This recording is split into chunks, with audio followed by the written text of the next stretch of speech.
One expensive over cost Somerset in their latest Vitality Blast match as they went down by 4 runs at home to Birmingham in spite of an outstanding effort from Tom Lammonby. After winning the toss, Somerset made an ideal start with the ball, the returning Lewis Gregory taking a low return catch to remove Ian Bell, and then having Adam Hose taken behind, both men out for ducks, Gregory with figures of 2 for 1 from his opening over. Ed Pollock then went after Ollie Sale. The batsman repeating the dose off Gregory, the all-rounder's second over, costing 17 runs.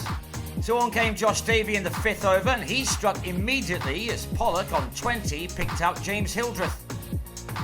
The Bears reached a score of 45 for 3 from the power play, Sam Hain adding a further maximum of Sale. Hain and Will Rhodes started the recovery, adding 53 for the 4th wicket in 39 deliveries. That stand was ended by Lammonby, who ripped out Rhodes' middle stump, the batsman gone for 21 in the 11th over.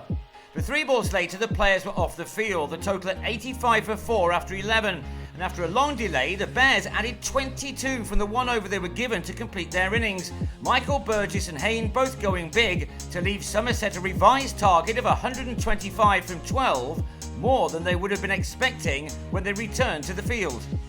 But what a start they made to their reply, Babar Azam smashing the first ball out of the park. But the bowler, Tim Bresnan, used all of his experience to hold his nerve and have Babar taken behind 2 balls later. Stephen Davis then fell to the first ball he faced, Ollie Stone having him held by Rhodes. Now talking of experience, James Hildreth has it in spades, although he probably didn't play many of these shots at the start of his career. The home side had succumbed to 34 for 3 after 3 overs, Tom Abel unable to repeat his heroics from earlier in the week as he departed for 4. And when Hildreth was run out by Bresnan for a rapid 25, the odds seemed to be stacked against Somerset. Gregory and Ed Byram just about kept their side in it with a brief stand of 14, but both then fell in quick succession, Byram holding out to Hose off Henry Brooks for 8. While Gregory was legged before to Jake Lintott on 6, Somerset slipping to 52 for 6 in the 7th. It looked over, although nobody had told Lammonby that, as he deposited Jeetan Patel into next week. 57 runs were needed off 4 overs now, brought down to 47 off 3, with Roland van der Merwe also clearing the rope. Lammonby was clearly up to the challenge, 13 runs coming off over number 10, by the end of which the total read 91 for 6. Another huge hit from van der Merwe had the target down to 23 off 8 balls. But when he was bowled by Stone to end a stand of 50, made in just 27 deliveries, the task was surely beyond his team.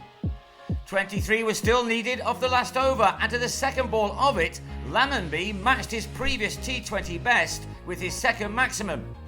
Then he struck the next ball for 4, before a dot ball was followed by another monumental shot, 1 more maximum, and the match would now be tied, rather incredibly. Alas, the 20-year-old could only grab a couple, but what a performance it was from him. A huge positive to take from an otherwise disappointing night. His undefeated 43 had used up only 20 balls. The result was a 4-run win for the Bears, meaning both sides have 5 points from 5 games. Next up in this competition, it's another home match against a struggling Worcestershire side next Friday.